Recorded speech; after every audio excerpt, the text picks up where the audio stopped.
Welcome, everybody. Sorry about that. Forgot to unmute myself. Today, we're going to be talking about some Dominionists. They are Christian nationalists, is what that word means, basically. We'll talk about all of it. People who want to take over the government in name of Christianity. It's absolutely insane. And there seems to be like a network of people in this movement that all know each other. The dude on the left here, Dave Scarlett, I think is his name. And then this is General McInerney. Yes, General. He's a U.S. General. That's as high as it goes, pretty much. Aside from like Joint Chiefs of Staff or like, I don't know, I guess you have different ranks of generals, 1 through 5, I think. Anyway, they all know each other. So let me just kind of take you through step by step because I want to talk about another thing, actually. I want to watch like a video. This video right here contains, hold on. Yeah. This guy, Floyd Brown is his name. And this whole show, Flashpoint, is all about Christian nationalism. It's crazy. So let's start from the beginning. By the way, I'm going to be at the SSA convention June 13th to 15th, I think. There's a link somewhere for that.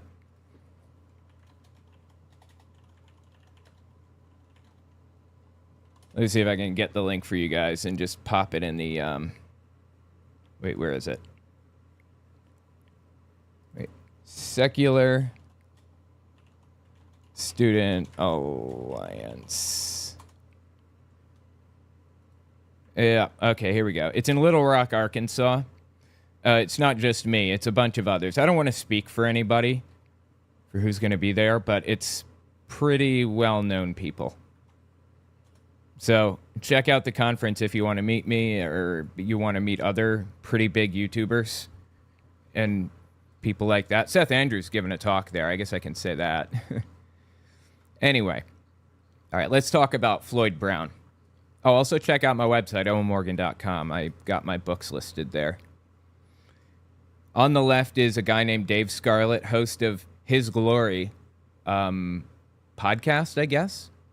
And Floyd Brown on the right, which is Kari Lake's campaign chair, or was Kari Lake's campaign chair when she's running for governor, I think, and also the Senate. Okay, listen to what they say here. You're talking about the seven mountains, which is the business mountain, the government mountain, the education mountain, all of these different mountains. I'll explain in a second if you're unfamiliar with what he's saying. Church mountain, the family mountain. These mountains are very significant. And, Scripture talks, especially in the Old Testament, a lot about the high places. Yes. And the gates. All right. So what he was talking about there with the seven mountains, it means that he's a Dominionist, which is part of the Seven Mountains Mandate belief system. So it's a form of Christian nationalism that actually has a plan to take over the U.S. government. The plan is to get people into high places. So Donald Trump famously appointed Eileen Cannon, the judge in Florida that he's been dealing with, and she stopped some stuff. She filed an injunction on his behalf. She's been very favorable to him, that kind of thing. That's the deal, the Seven Mountains Mandate. So they want to get people to the top of these seven areas of society: arts and entertainment, military, government, education, I don't even remember, family and church, basically, or the others. And there's one more, I don't remember, business maybe. They want to get people to the very tops. I mean, it gets more granular as far as a plan goes, but that's what the Seven Mountains Mandate is. Fascinatingly, these people are anti-Semitic extremists, as I'll prove in a minute. White nationalist nutcases. But they got that Seven Mountains plan from old anti-Semitic propaganda. Really. People claimed the Jews were going to do this and that they were in the process. This is how the Jews are taking over society. They're using these 7 areas of society to, like, they're filling the spaces at the top. I'm not even joking. Somebody is reading World War II books or anti-Semitic books and implementing the actual plans out of them for real. Anyway, just keep listening. So he wants to get people to the tops of those mountains. You know, Scripture talks, especially in the Old Testament, a lot about the high places. Yes. And what does that mean? the gates. And, I believe that Satan sets up his gates in the high places.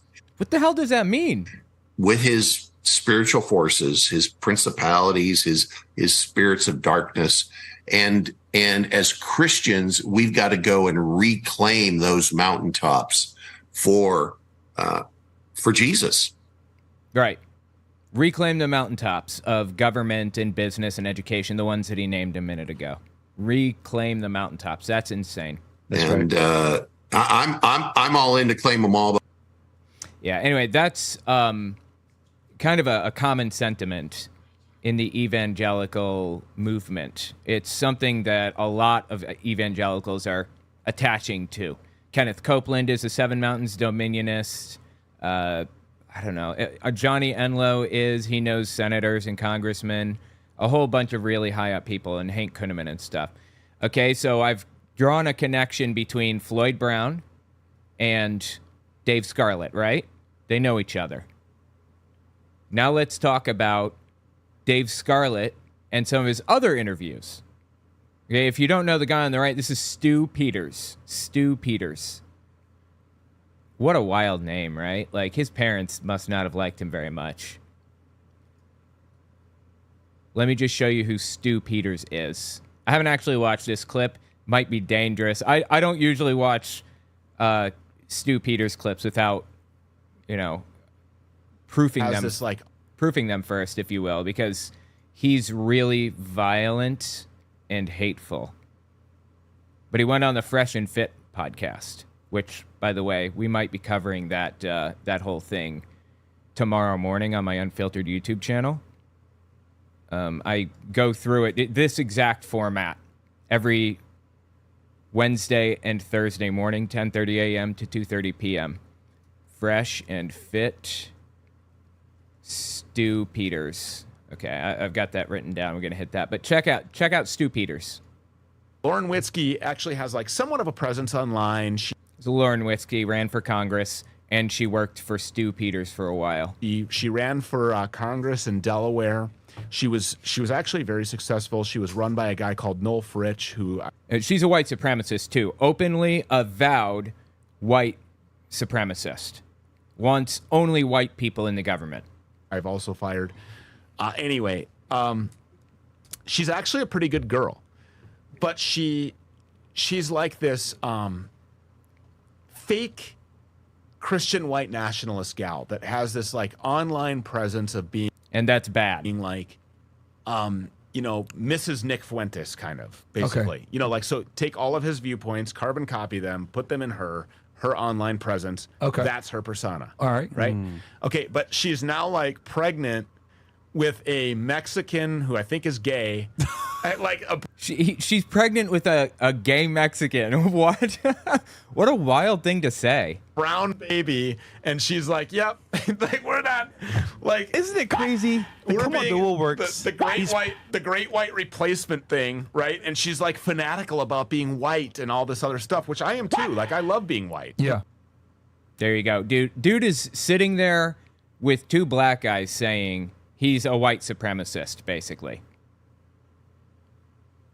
These two guys, Fresh and Fit, they're shameless. Seriously, what is wrong with them that they would even invite this guy on? Full-blown Nazi, by the way. Covered him on my Fireside Chat channel not too long ago.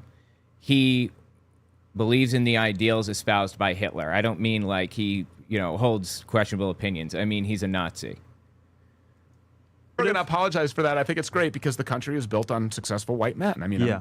And so she's and so I'm yeah, this is great. And now she's pregnant with this guy's baby who I think is gay. He wears lip gloss. He talks with a lisp, and he's got a dad bod, and he's brown, like he's Mexican. Like her name is now going to be like Lauren Mendoza. That is absolutely shameless. Seriously. Anyway, he's a Nazi, is the point. Although that video didn't establish his Nazihood. Another video that I did, Will, on my Fireside Chat channel. He's at the very least a white supremacist. I feel that's established. Now, he went on His Glory podcast with Dave Scarlett. Listen to this one. You mentioned Nuremberg 2.0. I've heard that a lot from some of the generals that I talked to. By the way, Nuremberg 2.0 is, Nuremberg laws were laws that were used to prosecute Nazis after World War II. And when they say Nuremberg 2.0, what they're saying is they want to charge anybody who had any part in the vaccine for COVID at all with crimes and sentence them to death, basically. That's what these people are looking forward to. It's psychotic. That I talked to. Do you think that's going to happen? Yes. There will actually be 100%, justice. unequivocally. Well, look, I don't know if it'll happen while I'm still breathing, but I won't take my last breath until I know that I've exhausted all of my efforts and then pass the torch for those efforts to continue. But I think, Dave, that this is coming a lot quicker than a lot of people might know. Yeah. I have a list of 22 attorneys general that want to sit down and personally and talk with me about accountability.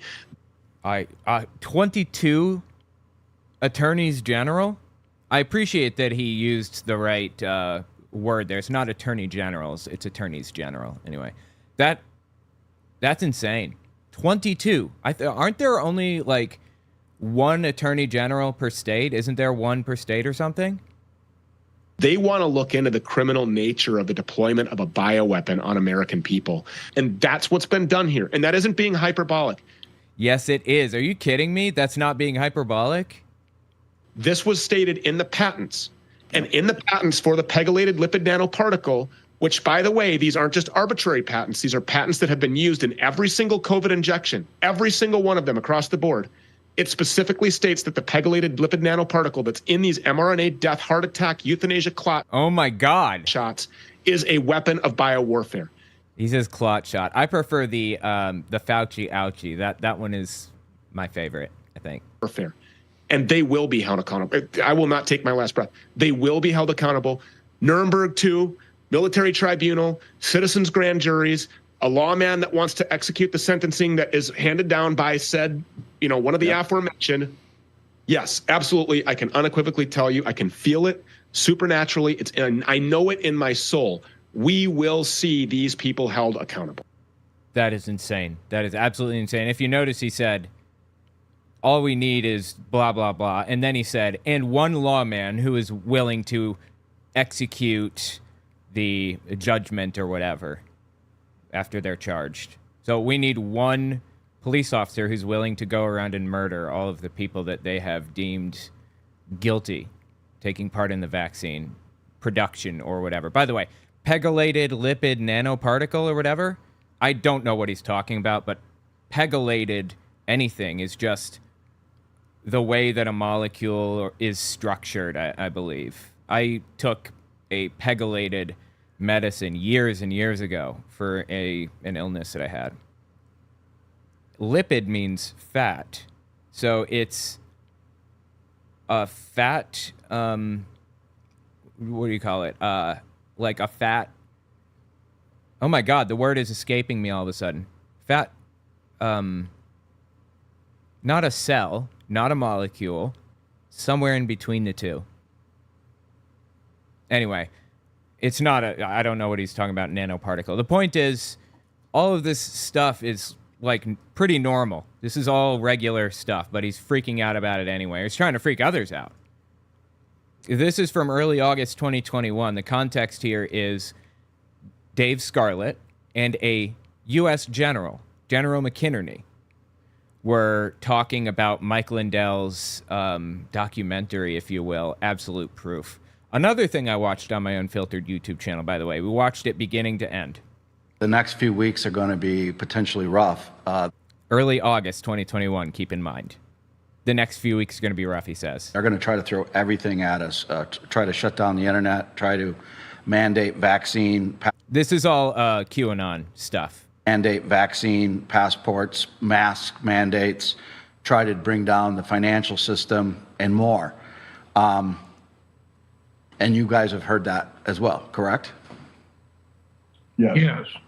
And they're going to try to stop Mike Lindell's symposium, which he's offering $5 million to anybody who can prove him wrong on the movie that he has made.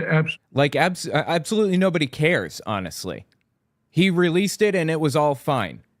And of course, he played the victim and said he thought he was going to be assassinated before it came out or whatever. Just insane. Absolutely insane. And yeah, these are all QAnon claims about the internet going out. QAnon believes that there are going to be 10 days of darkness before the storm comes, quote unquote, where all the bad people are arrested and thrown in jail and all that junk. Proof that shows how the Chinese Communist Party and the Russians use cyber warfare against the election system on the 3rd of November. Now, everybody poo-poos that and say... Yeah, it's ridiculous. It was proven false like forever ago. Oh, and by the way, somebody won that $5 million bet that he laid down. It was a contest, and they went through the whole thing. He had to agree to arbitration beforehand and everything. And after going through the court system, the guy sued Mike because he refused to pay him the money after proving it. The courts decided, yeah, you got to pay this guy the money for real. It's just like, it's an embarrassment. Well, that's been debunked and there's no evidence. Anybody that says it's been debunked and no evidence is part of the group that participated in it. Does that include me, I wonder? That is part of their psychological warfare campaign.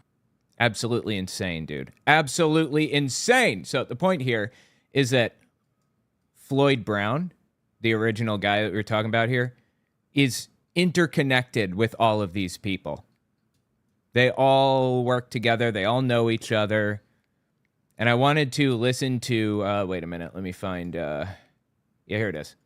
I want to listen to this TV show, Flashpoint.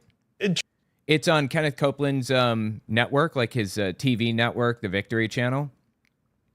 And they are sycophants to Donald Trump. It's not even like they're right wing. This isn't a Republican Democrat thing. This is a they will do anything for Donald Trump thing. And they use the most fascinating propaganda. And they're about to do it, like right now. So let's give this a listen and see what they have to say. And while we do, I'm going to play some Super Metroid. Should just be in the background. Won't bother you too much if you never played it before. But yeah, let's give this a listen and, point out the propaganda. By the way, I beat Super Metroid here. Basically, I'm just going through and trying to get to Turian, the final place. I don't remember how to get there now. No, I think I remember. Trump rally in the Bronx today, but look at some of this B-roll of the New York love for Trump isn't going negative; it's only increasing. Floyd, what does this say to you? I mean, you've run campaigns before. You're in politics. What does it say when you see this sort of reaction? Okay, before I say anything about this, before I let them say any more, I have to point out that this whole thing about Donald Trump having a whole bunch of people at his Bronx rally, it's false. There weren't a whole bunch of people at his Bronx rally. He claimed there were 25,000 or something, I think. Wasn't anywhere near that. It was just like a normal rally. Oh, and by the way, I'm not sure when it was, but not too long ago, Donald Trump went to the Libertarian party, their convention, to try to get their nomination. And when he arrived, he flooded the Libertarian convention with Trumpists, fellow extremists, basically MAGA people. They all showed up, went and sat in the delegates' chairs in the front and refused to move. and, cheer for the guy and everything else. They finally, the libertarian delegates, they finally, got them out, basically. Security got them out. And they booed and jeered Donald Trump for the rest of the convention. Oh my God, it was so awesome. But anyway, the point here is that Donald Trump has a tendency to pad numbers. He gets his people to show up and support him every single time. There are people around the country that just go on tour with him. There used to be people who would tour with Metallica or Fish or whatever. That's how they do with Trump, really. I don't know how they're making money or whatever. It's crazy. So, first of all, the Bronx, I believe, is 80% black. And this is nearly 100% white, just about. So, I don't know who these people are, but I'm sorry, I don't believe that they're from the Bronx. The vast majority of them, if any. But listen to this propaganda here. Oh, yeah, one more thing. The propaganda technique we're watching for here is called black propaganda. Black propaganda is a type of propaganda that presents itself like it's from a different source. So, what's his name? Oh my God, Roger Stone, famously, back in the 60s, 70s, 80s, he was in politics trying to help his political guy. I think it was Richard Nixon. I don't remember. He donated $10,000 to the Socialists for America Foundation in his opponent's name, and then slipped the receipt to the news. And the news started reporting that this guy is supporting Socialists of America. It was way, way more. The fear-mongering campaign was way more intense about socialism back then, surprisingly. Anyway, that's black propaganda. The claim or the implication or whatever that it's actually from this person when it's not. Okay, so check this out. We're going to listen to them selectively pick out people that they see on the street. Well, if I was running the Trump campaign right now, I'd have a big smile on my face, because this is the unlikely alliance that I predicted in my book, Counterpunch, how an unlikely alliance of Americans are coming together in faith and freedom. And the truth of the matter is the Democratic Party cannot win. It's statistically impossible for them to win a presidential election if their candidate gets less than 80% of the black vote. I don't know where he's getting that. It's statistically impossible? Dude, okay, I suck. I have to step back. Yeah, I'm using safe states. I'm just awful. Anyway, 80% of the black vote, Democrats need, oh my God, really? Democrats need 80% to win, or it's statistically impossible? Come on, man. Really? Are you really gonna straight up lie to us like that? And where did you even get those numbers, I wonder? And African Americans are turning to Donald Trump because the Biden administration has been a disaster for their communities. They're drowning in illegal aliens. Right. They are, Dude, he's saying this about New York City, okay? This is the land of immigrants. That, give us your tired, your poor, your huddled masses, all that junk, remember? On Statue of Liberty? This is insane. It's like a satirical representation of a right-wing extremist. I can't believe that, he's actually saying this. Dealing with inflation, food prices have never been higher. They're highest in these major blue cities, higher than other places, and they're gasping for breath trying to get by. And Donald Trump cares about them, is going into their communities for the first time for a Republican. And I think that's great. Embracing them, listening to them, caring about them, loving them. Okay, that's a little far. He doesn't have to love them. Is he making love to them also? My God. Sure. All right. In fact, I want to show you a little bit of the B-roll that we cut off there again. Now, look at this. This is a Trump flag, giant Trump flag in New York City on a Friday, and followed by a flag of Pelosi tearing up the Constitution. I mean, Lance, you see this? New York sure looks like it's going conservative. Are you kidding me with this? Really? He can't be serious with this. Can he? New York City is not going Republican. Like I said, people follow Trump around on tour. Constantly. Well, you know what? I don't think I have enough super missiles. Come to think of it. Shoot. I might have to go back. Maybe I can farm some.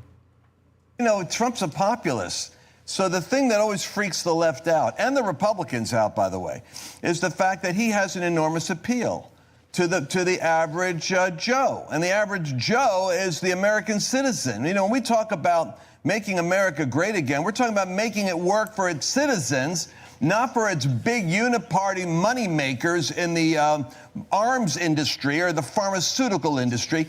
This is really fascinating what he's saying here. He's talking about populism. Populism is where a candidate is doing everything that they can to appeal to the common man. Hitler most famously implemented this populist strategy. And by the way, he's right. Trump is using a populist strategy. Dude, I suck. I'm not sure if I have enough super missiles. I hope so. I'm just going to give it a shot. Hope for the best. Anyway, Donald Trump absolutely is giving a populist message where they talk about the elites all the time and how they're running the country. And, oh my God, I used a super missile to open that door. They're running the country and they're taking advantage of you and they're getting one over big tech, big pharma, and all of the others. Hell, I understand that birds are not real. I heard that recently, so I guess Big Bird too, huh?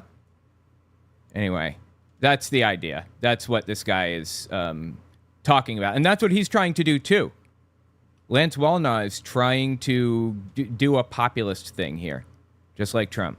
And I think the average American is beginning to wake up. It's taken a long time, but the paralyzing propaganda grip of the left is now dissipating because they're realizing, wait a second, looking back at Trump's period as a president, it wasn't what they said it was going to be. Matter of fact, it was stable, it was pretty good.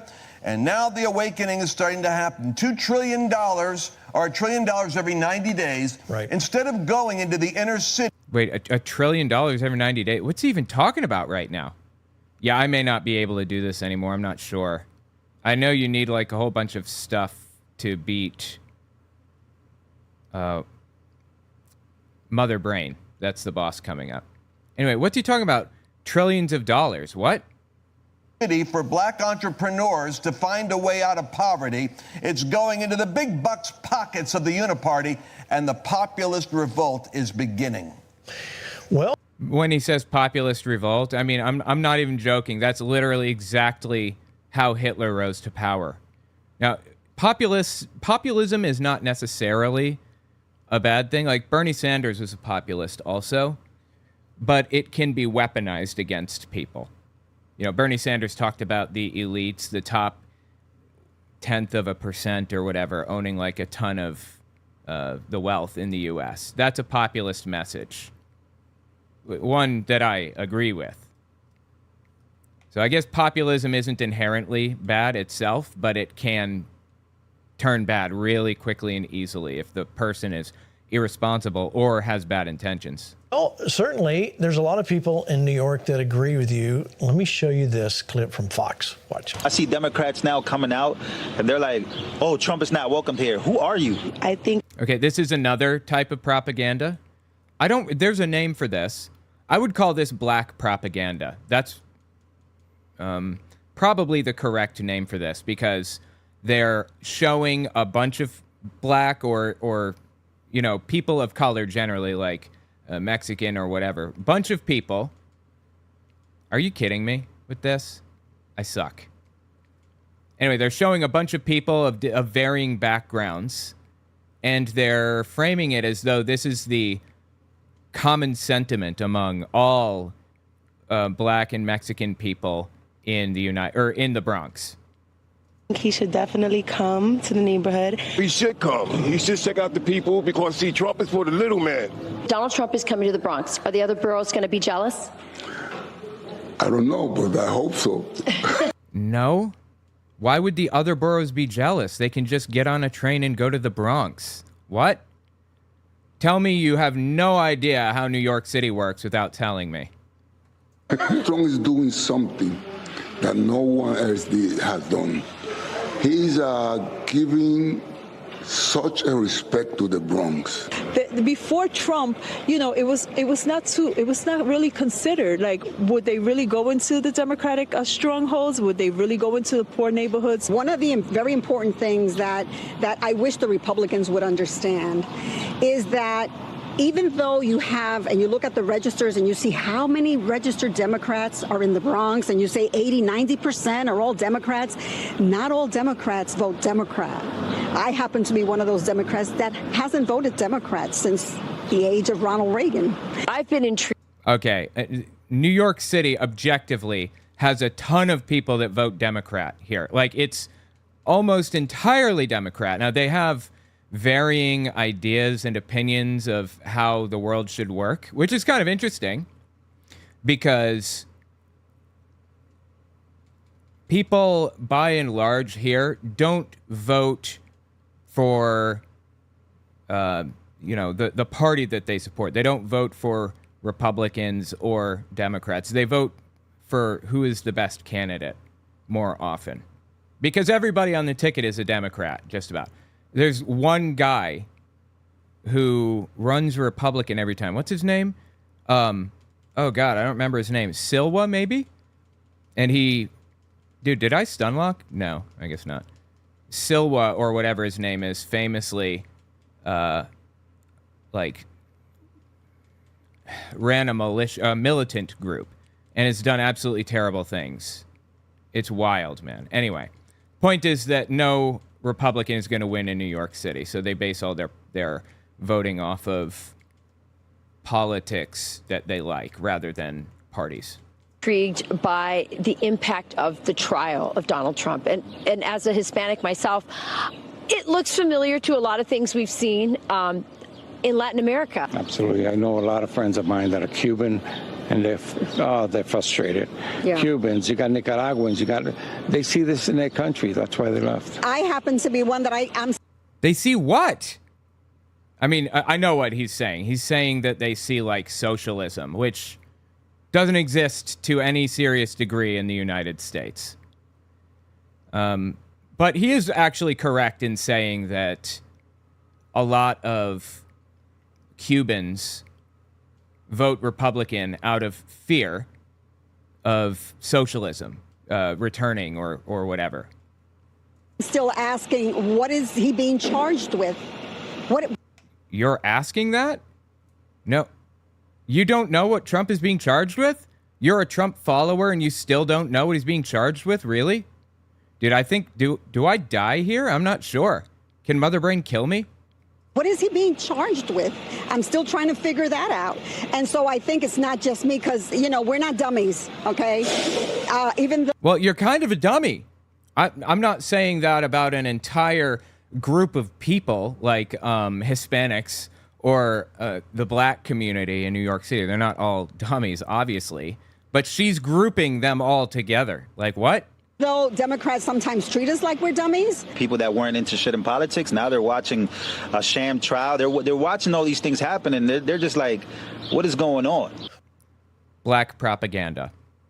To my knowledge, completely unconnected to, like, the term, the black community. It's just black propaganda has existed for, like, a really long time. What is going on here, Lance? I mean, this is, like what Floyd was saying earlier. If you're running this campaign, you got to be smiling from year to year. Your candidate is stuck in trial, yet he's growing in popularity the longer. No, I don't know about that. I don't think he's growing in popularity. I'd like to think he's not. This thing goes on. What does that say about New Yorkers? Yeah. Well, it says something about Americans, and it's not just in New York. And here's the story, what Rush Limbaugh used to call the low information voter. And that's true of the average person. They're busy. The people that are having to give the government all their money and raise their kids and try to pay off their house and their car, the young people, they're busy. But come around Labor Day, they start looking at the election seriously. This is just a fact of life, and you and I know that. We wait until certain periods of time to really see. Yeah, usually it picks up around Labor Day when people start paying attention to politics, sure. The campaign heat up. But here's the fact. Since they went after Donald Trump mercilessly, ever since they delivered the papers to Mar-a-Lago, and found out the FBI and their unsealed orders were given authorization to shoot to kill the secret. Oh, give me a break, dude. This is another piece of propaganda they've been using. Biden ordered the FBI to shoot to kill if he saw Trump. It's so lucky Trump wasn't there. By the way, before we continue on with Super Metroid, it's kind of a tradition that people vote on whether you should save the animals or kill the animals. So let me start a poll, and you guys can decide if I save the animals or kill them while we continue listening. Let's see. Save the animals or kill the animals. Save. Kill. I always go with save. I like saving the animals. Share, copy, and paste. Oops. Dude, are you kidding me? Why isn't this? There we go. Yeah, vote in the poll. Let me know if we should save or kill. We still have like a couple of minutes before we get there. But this is a good time to put the poll up. Mostly saying save. Okay. All right, let's continue with Lance Wallnaw. For service if they resisted.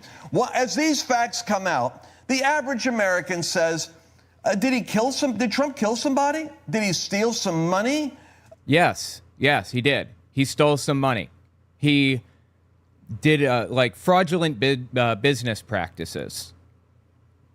That's effectively stealing money or misusing money. And also, for what it's worth, he has taken money from people who deserved it or didn't give it to people who should have had it. He had a long history of not paying his contract workers or his employees. Anyway. What is actually? Oh, they're trying to put him in jail because somebody says he filed a check under a wrong category, and the Democrats are mad at him. No, that's not the reason why Trump is in legal trouble right now. Shoot. This is a really tight window, if I remember correctly. So I'm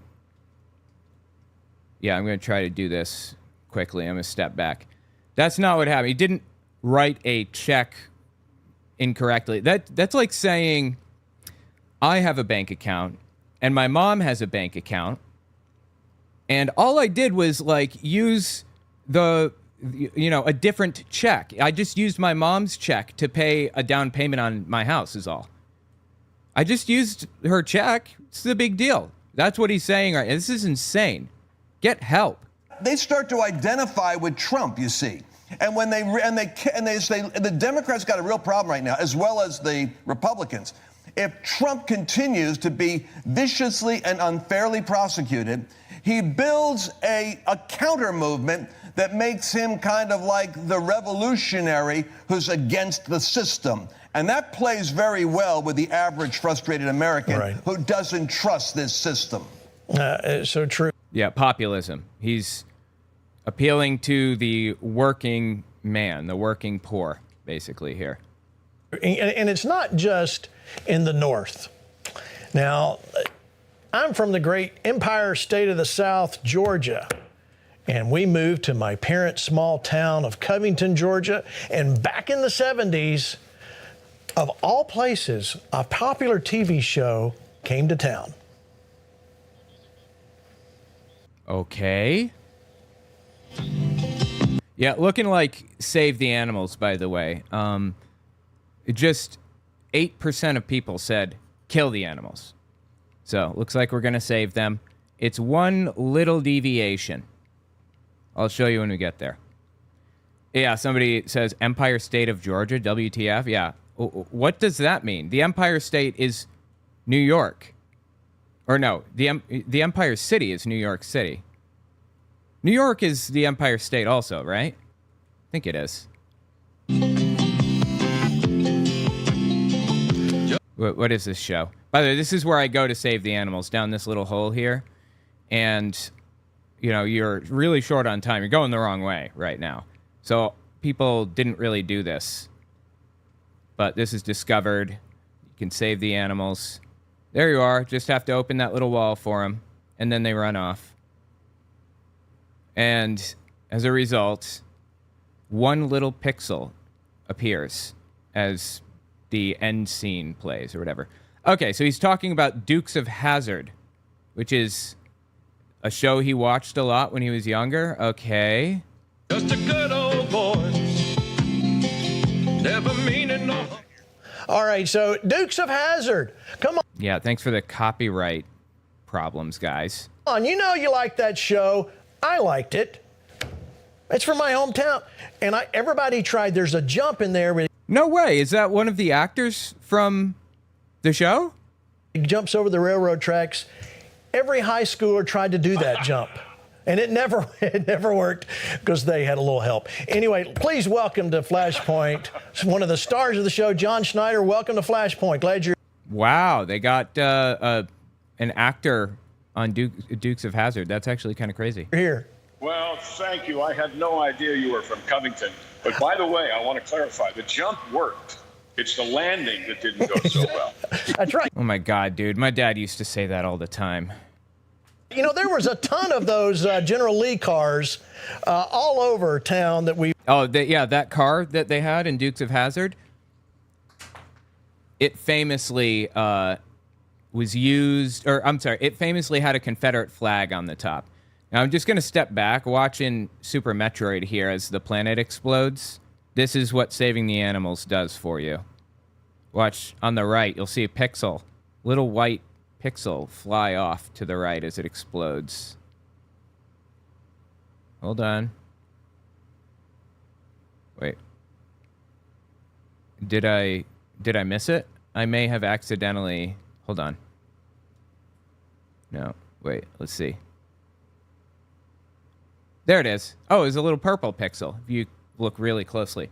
Apparently, the animals are capable of flying a spaceship. That's kind of neat. Anyway.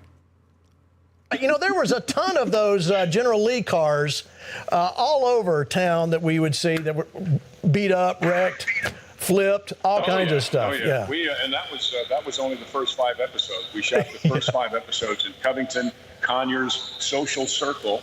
Yep. And way down on Spring Street in Atlanta. And it was a great time. You know what's funny though is look how sophisticated you are. And I'm actually from Mount Kisco, New York. I'm from Westchester County, New York. Yeah.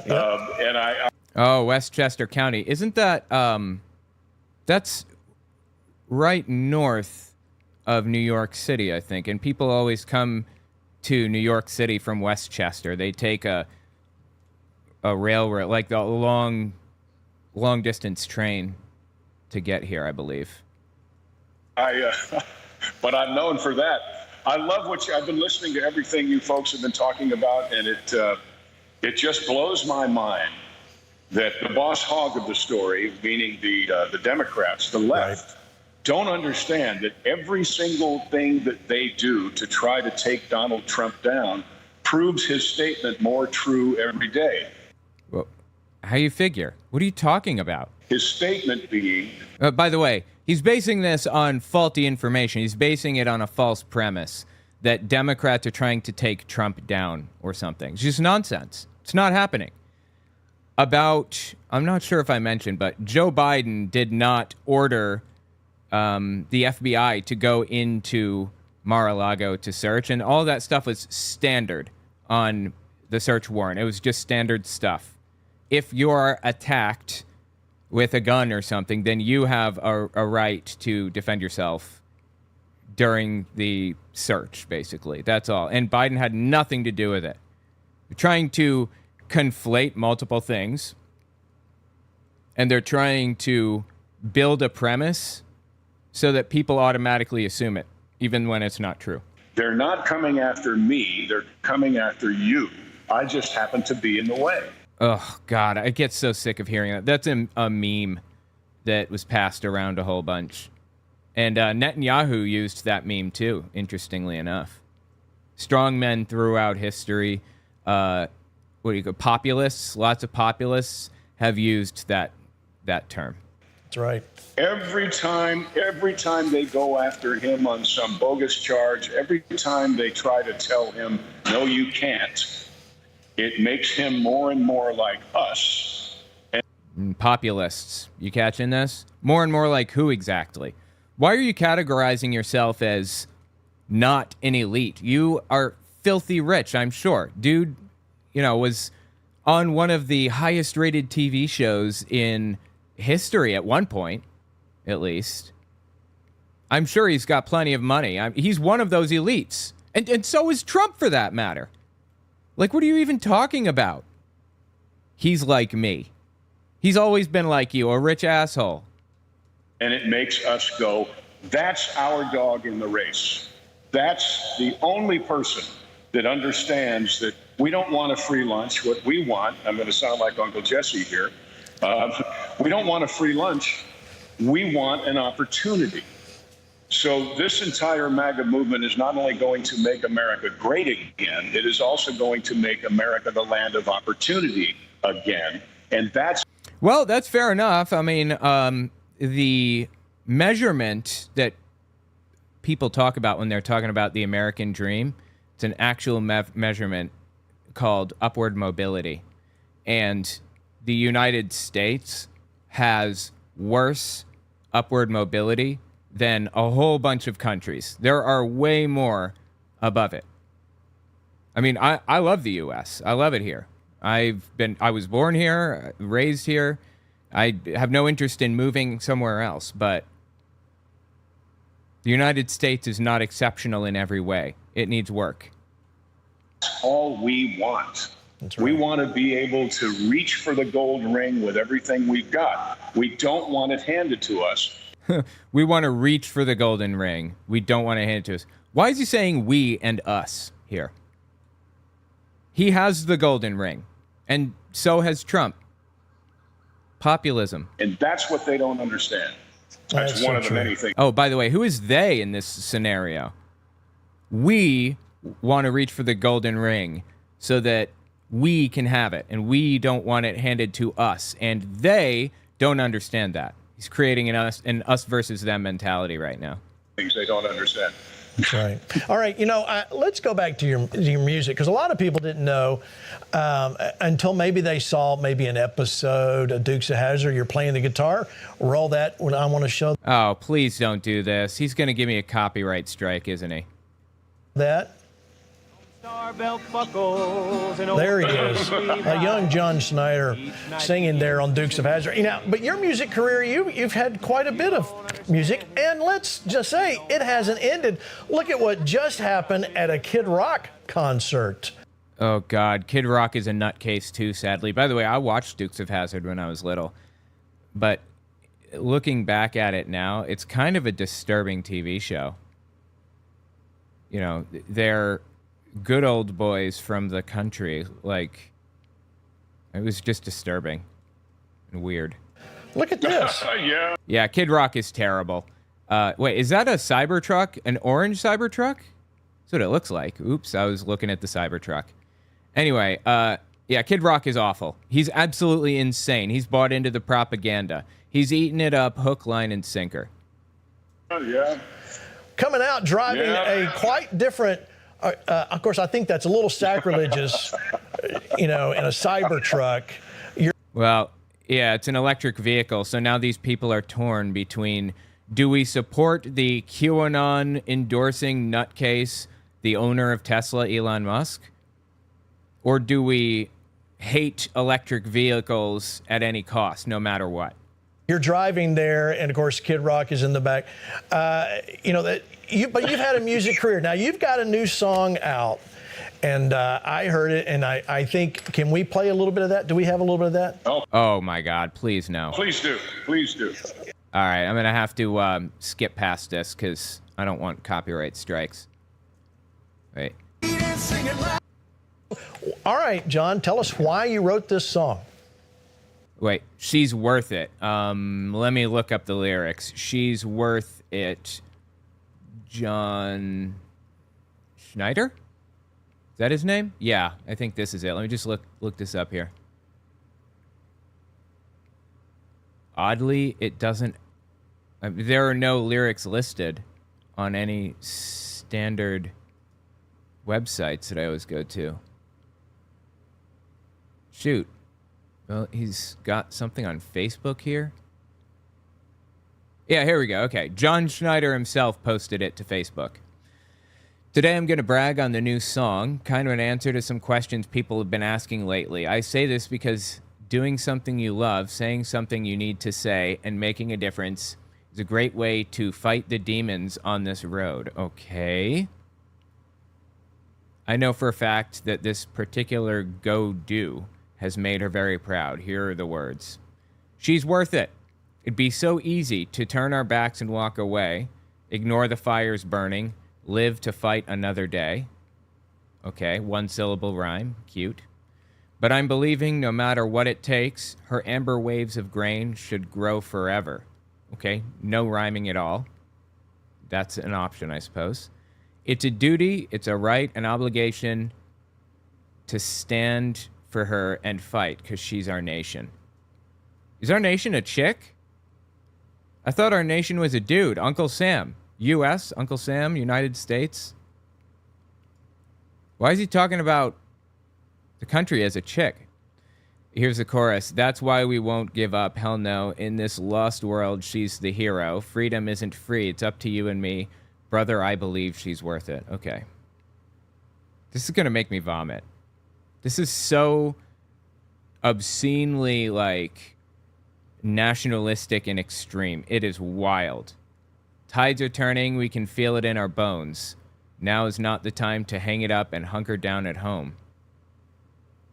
Bones and home. Okay. That's an option for a rhyme. Constitution isn't just a word. It's the glue that keeps the whole damn thing together. Again, I guess, people don't have to rhyme, I suppose, in songs. That's a choice that people make. I guess he chose not to rhyme. Okay. Anyway, so it's just nationalistic garbage, basically. That's the bottom line. Well, I've been noticing, like a lot of conservatives, that this time we've been living through the last 3 years, our young folk have been intentionally deceived about the origins of the nature of our country. They're being told that our country is based on racism, that our country is inherently bad. And who is saying all of this stuff? What are you talking about? It's not inherently bad. Why would he say that people are teaching kids that the country is inherently bad? I don't know a single person who says that. Now, there is racism embedded in the system in the United States. Doesn't even have to have a conscious, intentional racist person. It can be by just by a statistical fact. Nobody in the system is intentionally trying to hurt anybody else. It's just the circumstances that exist in the country lead to racist outcomes. And we should try to correct for that. I mean, that's obvious, right? Seems to me. An example of how a system might be systemically racist would be the black community was not allowed to gain generational wealth because they were enslaved. They weren't even allowed to drink from the same water fountains as white people until like the 1960s, right? So there were a total of like, well, at one point there were a total of like 2 billionaires that are black. Oprah and who was the other one? Michael Jordan, maybe? I think he was a basketball player. Now we've got a few more, Jay-Z and stuff. But there isn't technically anything stopping a black person from rising to the top and making a ton of money. On paper, that's perfectly fine. And it's happened. But in practice, it isn't. It doesn't really work out that way all the time. That's an example of a systemic problem, a systemic racism where there's no intentional racist actor anywhere along the line, but it's still creating racist outcomes. And it's up to the Marxist, socialist, communists to fix it. Wait, socialist or communist? Which one? They're totally different. Like what?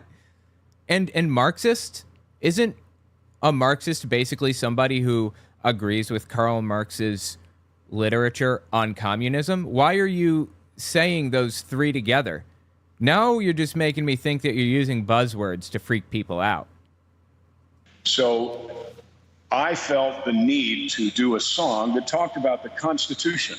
It isn't just a word, it's the glue that holds the whole damn thing together. Yeah, that's one of the lyrics in his song or whatever. While the left is telling us, the Constitution is an old, worn-out document that... Wait, who is saying that? What are you talking about? Who is saying that the Constitution is old and worn out and nobody cares about it? What? Needs to be changed. We need to fix that. Well, no, it doesn't need to be fixed. It's one of the greatest documents ever written. Okay, well, it was designed to be changed through amendments. There are sections of it that outline, or sections of our government anyway, that outline how the Constitution can be changed. And that's a good thing. There are a bunch of amendments that, look, the First Amendment, I know he'd appreciate the Second Amendment. First Amendment, freedom of speech and religion. Second Amendment is gun-related things. Third Amendment, I believe, is quartering troops. The government cannot force you to house troops, basically. That was a big problem back in the day that, everyone was unhappy about. Then the fourth one is unreasonable search and seizure. Fifth one is you have a right to not incriminate yourself. You don't have to say anything if you don't want. All this stuff is changing the Constitution. All this stuff was not originally in there. So I guess changing the Constitution is bad. Interesting. Just as our Bill of Rights, just as our Declaration of Independence. So this is my feeling that people in the entertainment business have a duty, a right, and an obligation to put forth what they believe in along the platform that they are most familiar with. So, okay, what the hell does that even mean? Singing is the platform I'm most familiar with. Even though Dukes is the first time people saw me, I had done musical theater for 10 years before that. Really, 10 years? Okay. All right, so... And nobody had ever heard of his musical career. How about that? I mean, the thing that he's known for is the Dukes of Hazzard, and that's pretty much it. But let me ask you this question. You're in the entertainment field, you've been to Hollywood, all this stuff. But how, being a conservative, is that getting more popular? Oh, my God. Less popular? How are you able to are you walking the line there? Well, it's not as unpopular as people may think. There's a lot of closet conservatives, and I don't understand why in the world they would hide what they believe. Yeah, see, this is a kind of a contradiction we have here, right? He says conservatism is very popular. Democrats would never win if they didn't get this number of votes from this number of people or whatever. But simultaneously, they're persecuted and oppressed, and they have to live in the closet because people will jeer at them and cancel them and all that stuff. Who is canceling conservatives if it's so popular? If you don't believe something enough to speak it publicly, then probably you don't really believe it that much. That's not true. Sometimes people don't have to make Donald Trump their entire identity. But I've always been the kind of a person... Or anything else. They don't have to make Trump their identity. They don't have to make religion their identity, their politics their identity. I have a whole bunch of stuff that I like doing, that I appreciate, that aren't part of my identity. Like, I collect retro games. I'm not, like, bringing it up in every single conversation. My God. Where I have worked for a lot of people, but I'd rather work for myself. I'm an entrepreneur. I'm a capitalist. I'm someone who believes in going for it. I believe that is that what you are? Believes in going for it. Fucking thing sucks. Oh, wrong one.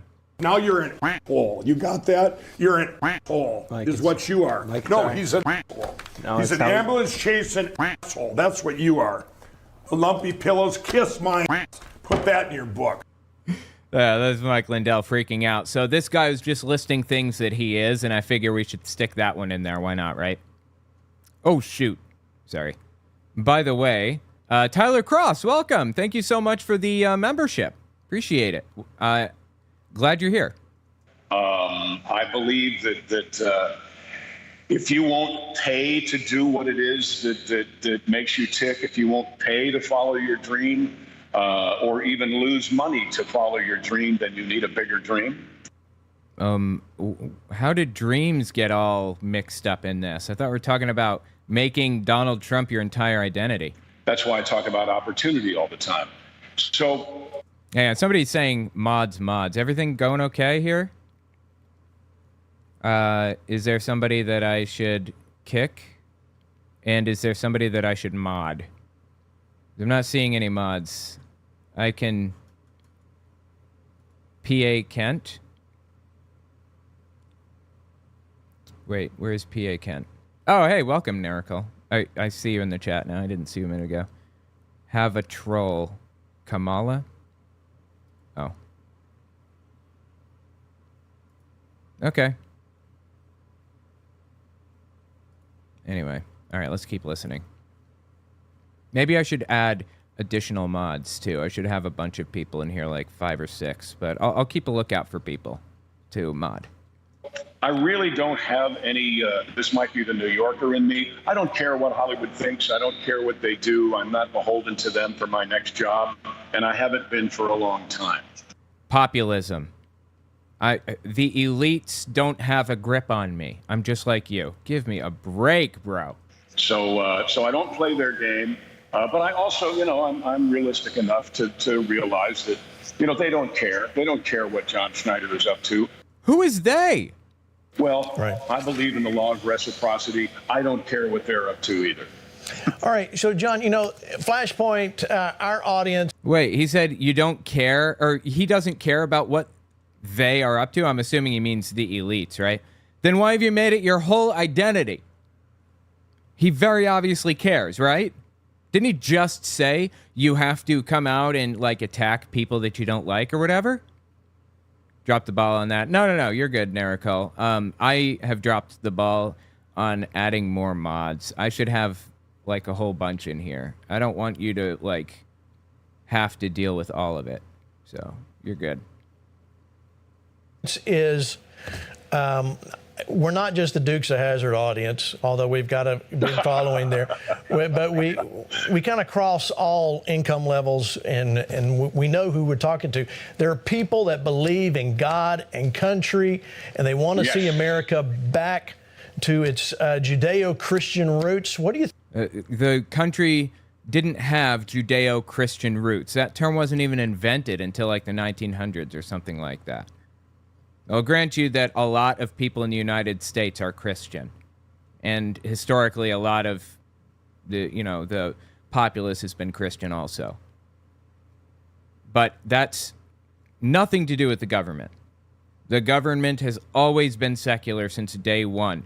There are no mentions of God in the Constitution. Ever wonder why?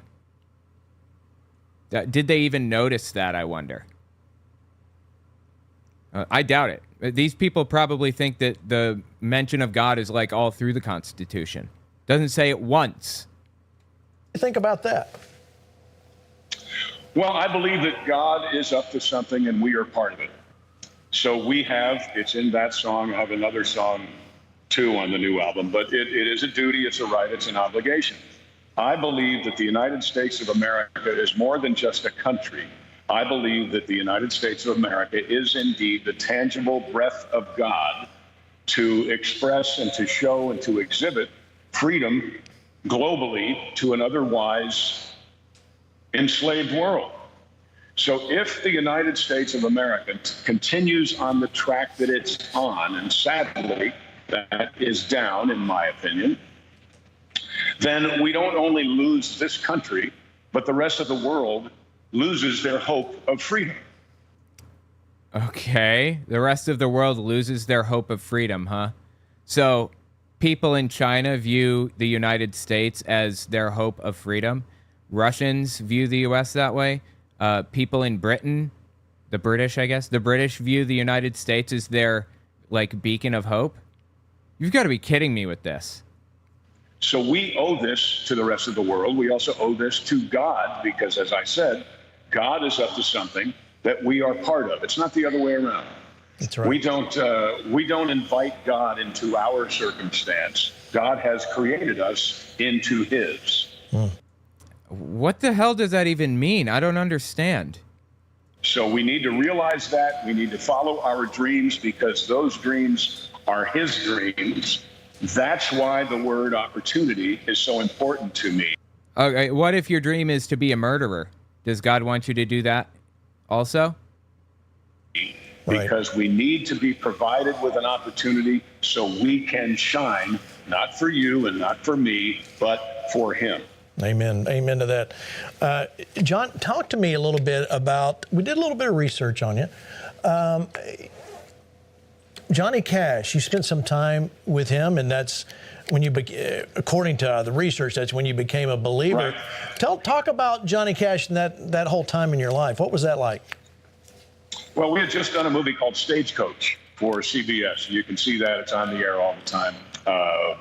Johnny and Waylon and Willie and the whole gang, Christopherson.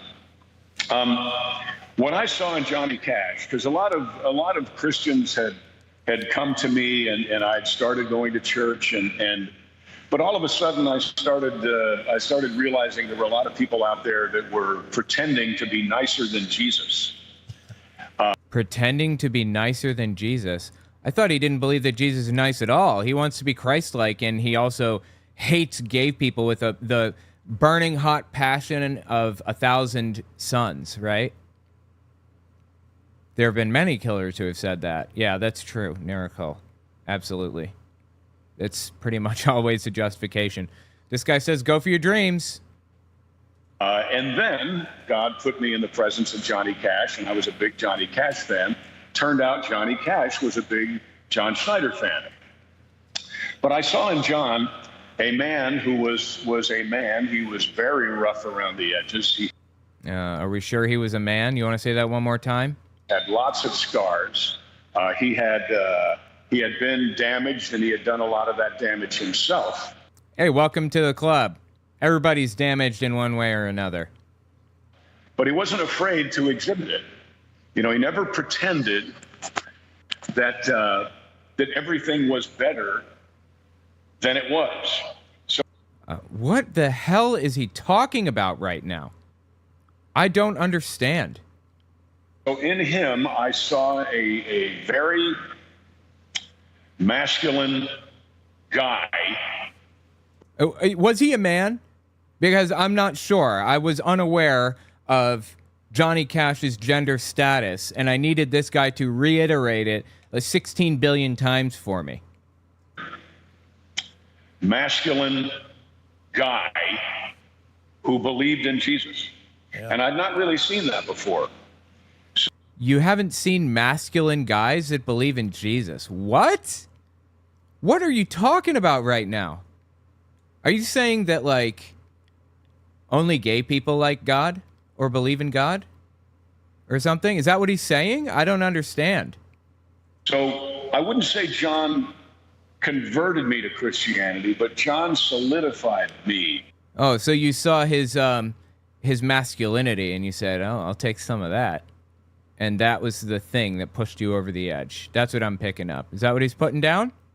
In Christianity, because he wasn't afraid to be who he was. There it is. And he told me once, yeah, and again, that's again what we were talking about with the conservatives, the closet conservatives. Right. Why not take a risk? Tell people how you feel. I'm from New York. My dad would say, if everybody likes you, you're lying to someone. Okay, well, you can just be a nice guy. Have you ever considered that one? Hang on, let me see. How far in does this... Okay, this only has a second or two. We'll finish this interview. Wow. So take a risk. Take a Dude says, wow. chance. That's Let awesome. people know how you feel. No, it's dumb as dog shit. It's not awesome. I'm sorry. It's dumb as dog... Fucking thing sucks. You know, That's good. and you'll be surprised. You may be able to help somebody do what it is they're supposed to do. Amen. All right, let me bring in Lance Wall now. Lance, this... No, thank you, good sir. That's going to be a hard pass for me. Anyway, if you want to see, like, more of this, actually, I will be covering more of this, likely Wednesday and Thursday mornings, 10:30 to 2:30. So give that a look on my Owen Unfiltered YouTube channel. Same exact format. Just kind of sit here and hang out and listen to Nutter Butters spread their Nutter Buttery all over everything. So anyway, I guess I'm going to get off of here. I appreciate you guys giving this a listen. Hopefully I'll see you tomorrow morning. If not, I'll see you next week, okay? All right, have a good one, everybody.